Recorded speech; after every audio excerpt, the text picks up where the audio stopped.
Welcome everyone to Now Hear This. My special guest this evening, none other than Spaceman. We're going to talk about his social You, skills collab series and other yes, things. But before we do that, we want to go back in time and get to know Spaceman. For those who may sure. not know, where was Spaceman born and raised? Yeah.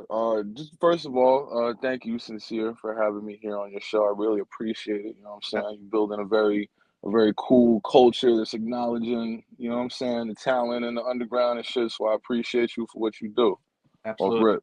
Yeah. But yeah, to answer your question, I'm from Long Island. I'm from Freeport, Long Island. Okay, I'm in Freeport, Long Island presently. very dope. What are some of your musical influences earlier on coming up before you got into music? Um, I mean, I don't know. I mean, a lot, a lot. I mean, I was always into like rock music growing up. But I was also always very into rap music and shit. Like I used to have a friend, she was a female, and like growing up, we were both like really big like music nerds in general. Like we were both just like, really like obsessive music fans when we were like 12, 13. And we both were really into hip hop and we both were really into like rock and shit. So, like Linkin Park and shit like that was like big for both of us and shit like that. But anyway, that was kind of the thing would be like, rap was kind of like my strong suit and her strong suit was kind of like, rock and bands and shit like that or whatever. So we learned a lot from each other, but I've always been so I mean, like fucking Queens of the Stone Age, Primus, Nirvana. This is like, rock bands that I grew up really being like very influenced by. Limp Bizkit was like a major one when I was a kid. And then, on the rap side of it, then that's kind of like a whole different dialogue tree anyway, because you got a lot of just like typical kind of like, late 90s, early 2000s shit that you would just be exposed to as a millennial in Long Island. So fucking Nori and the Locks and shit like that, and Busta Rhymes and all that kind of shit. But then also, I found like underground rap pretty early too. So you know, by 2003, I already had like a fucking hard copy physical CD of like Labor Days by Aesop Rock and shit like that, and like and that's the MF Dooms and the nonfictions and all of that kind of shit. So I listen to everything, and then obviously as I've gotten older and deeper into the music lifestyle, my consumption has definitely broadened and gotten, my music taste is all over the fucking place now. But Right. Like I said before, getting into music, what was that music scene in Long Island like earlier on? well, I don't know. I mean, like, how early are you? Like, do you mean like kid or like when I started doing the shit seriously? I would say, what were you witnessing to, help you be influenced to start, creating earlier on? Right. Yeah. I mean, well, there was like it's funny actually because locally like there's like a big like sort of like traditional hip hop like roots hip hop kind of like culture here in this town in Freeport and shit. So, you know, a lot of fucking break dancers and graffiti writers and DJs and rappers and shit. There was just always a lot of that around growing up around me, you know what I'm saying? So the actual like practicing of the craft honestly was always kind of like a given in just a lot of the social circles that I moved in, you know what I mean? Like, Right. nobody nobody really understood what having a career in this shit was or meant, obviously at that time, but just as a thing to do, it was just everybody was fucking rapping or making beats or whatever. Just, Right. I felt like I was late to the party when I got started. Speaking of when you got started, what year was that? And talk a little bit about the early creative process of Spaceman. Well, I mean, what I started, I started making beats initially. I was initially making beats, fucking got the Fruity Loops demo back in like 2003 or some shit. So I started making beats, And then I was doing that for a while, but a lot of the shit that I was making was like super off the wall. Like I had some people that bit, you know, a couple of not like bit my style, but a couple of people that were like interested in rhyming over my beats and shit. Hmm. But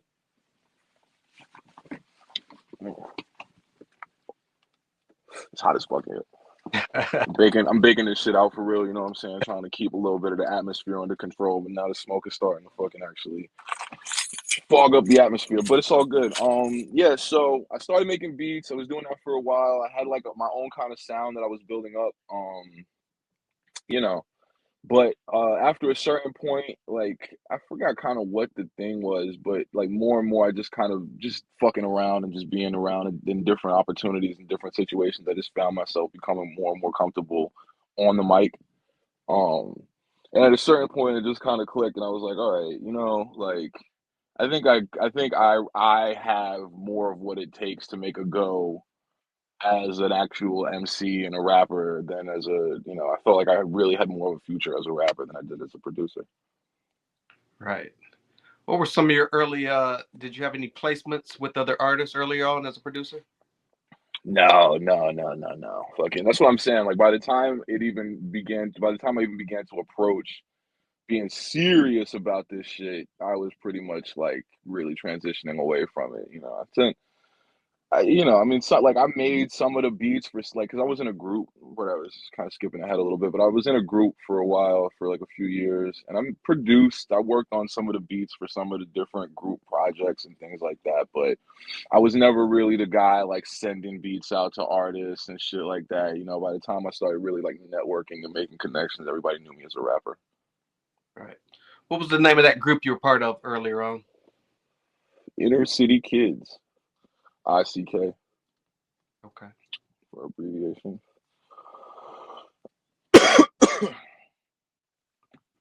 Talk a little bit about some of the earlier projects and some of the, you talked a little bit about producing for other artists within that group. Well, I mean, like the group dynamic itself was a lot, man. You know, fucking, it was a lot. It was a lot. It was, I don't even know where to even start. Like, it's such a fucking long story. I don't know how long, you know, like, we got, you know, I'm trying to be respectful. So I don't know. I mean, it was basically, I guess the important thing to know was that it was, I had gather like part of the aesthetic or the idea of this group was that it was all inner city kids. So kind of the idea was that the aesthetic was that it was all city, right? Because at this time, this was like 2010, 2011. There was a lot of different rap crews coming out of New York at the time, you know, but they were all kind of like geographically isolated. So you had ASAP in Harlem, you had, you know, Pro Era in Brooklyn, you know, it was like World's Fair in Queens, kind of, you know, and all of these different kind of like pockets of activity within the city. And so, kind of the idea of our group was that, you know, we had cats from Harlem, we were based really in Brooklyn, you know, we had cats from Flushing. You know, we had my man A.B. Gohar, who was just featured on my last release, Mumblecore. He is from Jersey. I was from Long Island. You get what I'm saying? So this was that, and you know, we had the female in the group. She was literally from goddamn Rockland County and shit. You know what I'm saying? Like we had the bases covered for, you feel me? Like, so it was a lot of it was a lot of energy in the group. You know what I'm saying? A lot of enthusiasm. You know what I'm saying? We were young, we were dumb, and we were going hard. You know, we were just fucking going hard. Nobody really knew what the fuck we were doing at the time, but definitely I learned a lot. As I'm sure you could imagine, I learned a lot going through that process. Right. At what point did you break Oh, off fuck is and my lighter? Yeah, go go ahead. ahead? I'm listening. No, go Yeah. ahead. What point did you break off and start your solo projects? Uh, I probably left the group in like 2015, 2016, somewhere around there, maybe even 2014. Um, and I left the group. We'll call it creative differences. And you know, leaving the group, I kind of had to really learn how to really, you know, build up this shit from nothing. You know what I'm saying? Like, and I hadn't even, and that was part of the thing too. Like, with the group, my investment in it so much was really just based on like the sheer spectacle of it. You get what I'm saying? Like that, just the end product of like, what are you seeing standing in the fucking audience when this show was happening? This is kind of where my perspective on it was. But and so that was kind of what I was actively trying to put together in the day to day. But what I didn't, it's just, but so the fact that it did kind of get a little bit of momentum and people did kind of were aware of it, I just took that for granted. You know what I'm saying? Like I just kind of assumed that because it was good, that's why this was happening. Mm. But there were just so many other elements of the way that the whole thing had come to be built and where the certain structures came from or whatever, that at the time, from my perspective, I wasn't even really being mindful of, right? So when the group wasn't there, there were just a lot of these elements about like how to hold people's attention and how to, stand out and these kind of things that I really had to like, begin the process of relearning, and like how to apply that shit to me individually, you know what I'm saying? And not even just me individually as a person, but then also have all of that shit tie into like the actual fucking records that I'm delivering. So Right. it's been a process and yeah, I mean I think that probably what was your question? Like what was it like leaving the group? Like Yeah. And just kind yeah. of transitioning off to your own projects. Right. I mean, so yeah, so then it's funny actually. So I'll tell you Sin-seer. I mean, because it is funny because I did when I left the group, I started on a project like the big I don't know the big like kind of the most high profile in terms of yeah, let's call it the most high profile release that I had done in the group prior to leaving. It was called Execute. You know what I'm saying? Like it was released on like I think it was premiered on Mass Appeal before Nas bought it. You know what I'm saying? Like of course, but it was like so it was like kind of just the most high profile thing that I had done at the time, and so after I left the group, I got started on Execute 2. You know what I'm saying? Like, and that was fucking years of just me completely like really just like engaging my whole perfectionism side like period. So I'm for every fucking detail on that shit was going over exhaustively, right? Execute 2. Still haven't put it out. Mm. Still haven't put it out. It's done. It's mastered. I got it. Got the artwork for it and everything. That shit still has not dropped. But I started working on I started like kind of putting together other little projects that other little songs that I had or whatever and kind of like finishing all of that shit up. And the idea was that I was gonna make this project and kind of put that out to kind of get a little bit of motion or whatever, and then transition that into dropping Execute 2. Mm. So that project became Jungle Gym, which was officially really like my first project after the group. That was Jungle Gym. Right. Then, blah blah blah. It was still the time still wasn't right to drop Execute 2, so I just made another project. That was Fascist Utopia. Probably the time it still wasn't, it's good, we're getting there, things are coming together, but it's not. So, made another project that was Annihilation. Um, and then kind of the same thing. So I've been for the last like however much time I've been working on my new project, which is in the works. But as we were finishing up the recording for that new project, um, I kind of just got this little idea to because all of these projects, all of these projects have no features on them. Right. So this is just because that I wouldn't say that's necessarily because of the group, but definitely like that's just kind of how I work now generally. You know what I'm saying? Like give me a beat, I'm gonna go to the studio, I'm gonna get it done. I don't have to do a whole lot of Right. anything else besides that. Right. So whatever. So fucking none of these projects have any features, but it's not like I don't fuck with niggas. It's not like I don't fuck with niggas. It's just I've been working solo. So before I got too deep into finishing this new project that's not Execute 2, which is still there, and if motherfuckers want it, I'll give it to them. But I still haven't. As I was finishing this new project, I was like, all right, fuck it, I'm gonna get some of these other records together. I'm gonna get some features on them, some cats that I fuck with that would just be cool for the record, for the history books to fucking get on the record with these guys. You get what I'm saying? And yeah, that's the fucking Social Skills series. It pretty much brings us up to right now, man. No doubt. Just to go back in time a little bit, those first two Sure. dropped during one of the worst years ever, COVID. Uh, Mm, what do you remember most about that year and your creative process mm, going through? mm. Interesting. Um, yeah, I mean, yeah, actually, you are right. Now that you mentioned it, now that you can put it that way, it's funny. Um, it did fuck a lot of shit up for me. I'm not gonna lie. Not gonna lie at all. Actually, it's funny that you even say that because not gonna get into a whole lot of details, but I had a plan at the time, like that was literally supposed to like go into effect in fucking March of 2020. Um, and that obviously didn't work, and obviously got fucked up. Like like everybody's plans in March of 2020. Right. Um, but yeah, it actually. I mean, but it's funny because my mentality then and now, whatever, was just like whatever, fuck it. You know what I'm saying? Like I wasn't even like it wasn't the kind of there was no real consideration even of like letting any of that shit stop me or whatever. It was just like something you had to kind of fucking deal with.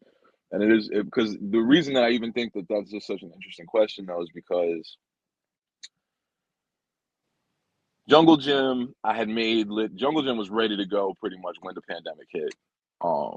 So that's Jungle Gym, and then Fascist Utopia was it was definitely like a late Trump era kind of vibe. You know what I'm saying? Like, and critically, it wasn't about Trump. It was just it was just about life in modern times or whatever. And that's why I released the regime change edition of Fascist Utopia, where the nigga on the cover switched from looking like Trump to a nigga that looked like Biden because it's not about either one of them. You get what I'm saying? But that project really did kind of stem from that energy. But it's funny because out of the three projects that I put out since I left the group, I consider Annihilation to be like my lockdown album or my pandemic album or my COVID album or whatever. Like that's definitely like all of that energy definitely like was dealt with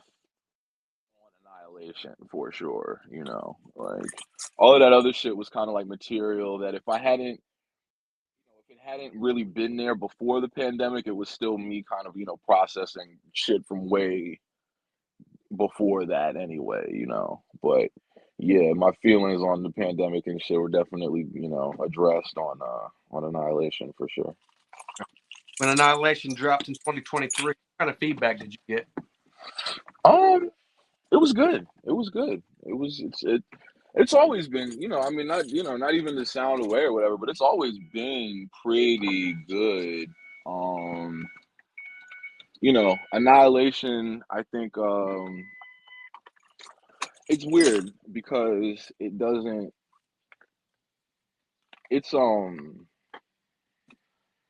I think the Fascist Utopia thing got a certain amount of attention just as an underground project coming out of left field at people on the internet. I think people kind of looked at the Fascist Utopia thing and were like very eager to sort of like derive like a particular political narrative around it. Mm. So when I was promoting it, I got a lot of like, pushback and motherfuckers that was mad at me about this shit from literally like both sides of the political spectrum, right? Because on the one hand you got people that are like uh I mean I think the biggest thing was people thought that it was like some anti-Trump shit, which it wasn't. But then at the same time, if I would try to specify that like no, like it's literally not, then the other motherfuckers is what I'm saying, like got a problem with the whole shit anyway. You get what I'm saying? And to me it was like, but whatever, that's all beside the point. The point is that I think that energy and just the cover and kind of, I guess, some of the shit I was talking about, random chaotic violence being the first song. But I think that one kind of like stirred up a certain amount of like controversy, relatively low, small scale controversy, obviously, but people were feeling a certain type of way about it. But with Annihilation, I think it really did kind of center more back on like the songwriting, you know, and just in general, kind of, I think, there's been people kind of, the overall kind of feedback that I've been getting from that project really has been more like, I think people are starting to appreciate, kind of what I do in a really like musical sense, and that's more what I've been kind of building off lately, like. That project, like I said, dropped in 2023. Hmm. We dropped Mumblecore, I believe March of this year. Talk a little bit about the creative process behind that song and the feature. Yeah. It's I've been working on I've been working on that song for a while, and it's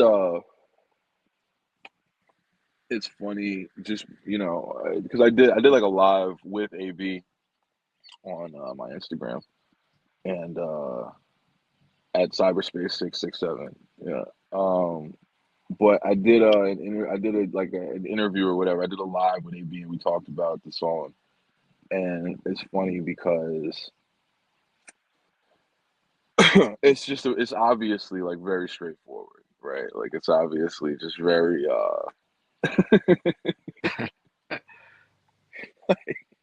like I get, like, whatever. Like, not even sure, but it's like I get that, like, this is the part where it's like you ask me about the song, but it's funny because you listen to the song, and that's like, the whole, it's like the whole thing. But yeah, I mean, it's just, I think more than anything, I thought the verse was fun. I thought the hook was funny. I thought it was just I thought it was just ill for a hook to just do that, and then I think the verse probably stemmed from that same kind of energy, like, and whatever energy would lead me to do that over the beat in the first place brought me to like spit that for a verse. And I mean, funny thing about that, and I was telling AB on the live, I had a couple of other niggas, like I tried to get a few niggas on that joint. Like AB was not the first guy that I went to for that joint. Just because, whatever, me and AB work on mad music, it's nothing. But I was thinking other dudes for that shit. It was whatever. And niggas sent me the verse back, and it like, this kind of wasn't it, you know? Mm. And it is funny because I send the shit fine. Like, I think it was like maybe even like the last verse that I got for the whole social skills series. It might have been if it was like the second to last or whatever. But the nigga, I just sent it. Like, I was just like, yo, because I'm just finishing it up now. And I'm like, yo, I need 16 on this. He's like, all right, send it. And he just sent it. I sent it to him. He sent it back, and it was just like that same kind of shit that I was saying, where it's like it's just very intuitive. It's very, over explaining it would kill it. You get what I'm saying? Like, Right. and this nigga AB understood exactly what it was over it. So that's mumblecore. Right. You You, know. you know, singles "Think Twice." Hmm. Talk a little bit also about that feature and what we can expect from that one. Yeah, I mean that's produced by the suspect allegedly. My man's from Rhode Island, from the mean streets of Rhode Island, and got goddamn Fat Boy Sharif on the feature.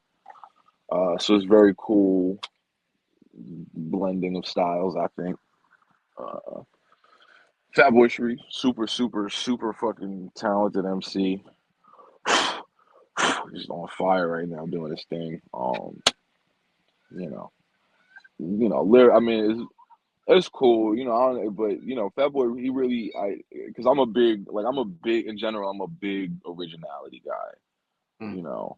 and not even in a like a scolding kind of way or whatever, but it's just like do your own thing, and let's see where that goes. Like just in general, I'm just big on that shit. And if we're talking music, Right. so like, and all of the, there's 4 joints that's going to be coming out on the Social Skills series. This is the second song. But all 4 of them, all 4 of the features that I have lined up for this shit, are very different from one another, and really very different from pretty much all of the rappers that I know of, which is, it's cool. So Fat Boy is definitely like the prime example of that. Just as a vocalist and as a lyricist, you know what I'm saying? Like, he has just a very unique approach to this shit.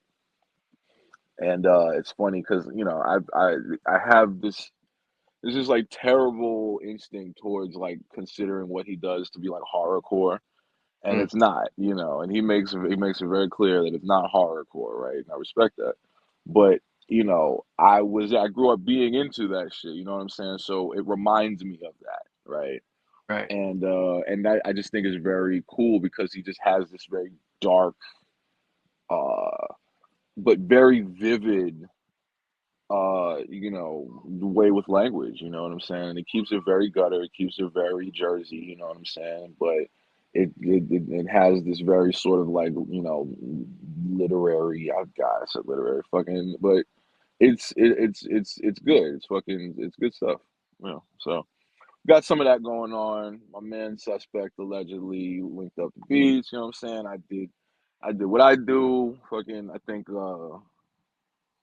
got pretty musical with some melodies and shit like that on it, for my part, you know what I'm saying? Like, Right. that's what I'm all about right now. I mean, obviously the wordplay is gonna go with me wherever, but that's why my main thing right now is I'm still trying to really just level my game up musically and as a vocalist, and just think in terms of like melodies and harmonies and shit like that, you know what I'm saying? And delivering the wordplay in interesting ways. Right. You said the series is going to have 4 songs. When can the supporters expect song number 3? Couple of weeks. Couple of weeks. But we got a couple more weeks to let this think twice thing, you know what I'm saying, do what it does. And then we're gonna be, you know what I'm saying, smoothly transitioning into the third song in the social skills series. Um yeah, so I don't know an exact date yet, but soon. I should probably, now that you mention it, like I really should probably lock in that date. Right. But we'll be After soon. Social Skills collaboration series drops, what can we expect from Spaceman? Probably probably a single. I really wanna fucking get this project together and put it out, but right now, frankly, I mean, it just is seeming so much like a better approach to just promote singles. Mm, Like, that it is kind of interesting how this is all shaking out because my mentality as an artist and as a songwriter, as a rapper or whatever is like I'm trying to, like, I go into my zone and I come back with a project. You know what I'm saying? That's kind of just how I've been conditioned to work. right. Um, so I'll take my time or whatever, and I'll have, like, however many joints. That's this is this period of my life reflected in music or whatever, which is cool. But at the same time, it's just like, especially when you're really coming out of left field and nobody knows who the fuck you are, it's just a lot more effective to promote singles. Right. So, I'm mindful of that. I'm being very mindful of that going forward. But the fact of the matter still is, like, I got pretty much a whole project in the stash, right? I got two, like, I got one whole project that's mastered and like literally done, and then I got another one that I'm like gonna be finishing up soon. So I don't know, but either way, once the social skills thing is done, I'm gonna probably put out another single just to kind of see what happens with that, and we'll go from there. And if I gotta fucking slow drip out the whole project for a year, I'll do that. And if I can find a way that makes sense to put it out all at once, then I'll do that. But I'm working on I'm working on other music and shit too. I'm busy. There's stay tuned. Stay tuned. It's gonna be. I'm working. I'm working. Right. Anything outside of music? Any other avenues Spaceman is looking to travel down? Yeah, but that don't matter right now. All about Huh? all about the music right now. Right now, it's all about the music, brother. I'm no, yeah. Listen, If you see this, you like this, you feeling any of my energy or whatever, go to any of the streaming platforms and just listen to the music, yo. Watch my videos on YouTube. Listen to just go like please, just like I'm not even saying please, but it's like please, like listen to the music. You get what I'm saying? Like we do all of this talking or whatever, and I like to talk, and we can talk all day, but it's like, yo, like I'm making the music for motherfuckers to listen to that music, dog. So yeah, fuck all of the other shit, man. Listen to the music. Like, I appreciate y'all. No doubt. And for the older projects, they can find those on Bandcamp as well. Yeah, it's on Bandcamp. It's on fucking so everything's on Bandcamp. Everything's on Apple Music. I mean, if you talk about Bandcamp specifically, yeah, it's on Bandcamp. It's on everything else. I'm still trying to figure out how to get on Pandora and shit, but fucking yeah, all of the things I could list them, but you can think of them. They're there. All the music is there. Spaceman. There's a couple other niggas named Spaceman. Um, ugh. So you might have to fucking organize your shit or whatever. But I'm the picture. You'll see me. So go to your favorite streaming services, look for the picture of me when you search for Spaceman, and click that shit and listen to all of it. No doubt. I want to thank you for joining me this evening. Big shout out to Jerry Graham as well. Before Yeah, we for sure. you shout out your social media and where we can find you moving forward. Yeah, sure. I'm at cyberspace667 at cyberspace, one word 667 on all of the on. That's pretty much it on everything like YouTube, Instagram, fucking I used to jack Twitter. I don't really jack Twitter. If you want to tap in with like some live fucking thoughts and shit like that, I'm on Threads at cyberspace667. I am on Twitter at cyberspace668, but it's stink on Twitter. I don't really fuck with that shit for real. Like, No doubt. Appreciate you joining me this evening. Any last yeah. words for your supporters who've been rocking with Space Man, the new supporters that you found, throughout your new journey? Nah, man, I appreciate y'all. Fucking, I'm really trying to keep. I'm dedicated, man. We're gonna keep doing the work. We're gonna keep putting out more music. Fuck with it. I appreciate all the support. I'm gonna make y'all proud. We're gonna keep it moving. No doubt. Once again, that is Spaceman. I am the journalist Sin-seer, and this is Now Hear This. See you guys on the next episode. Thanks, Spaceman. Appreciate you, man. Peace.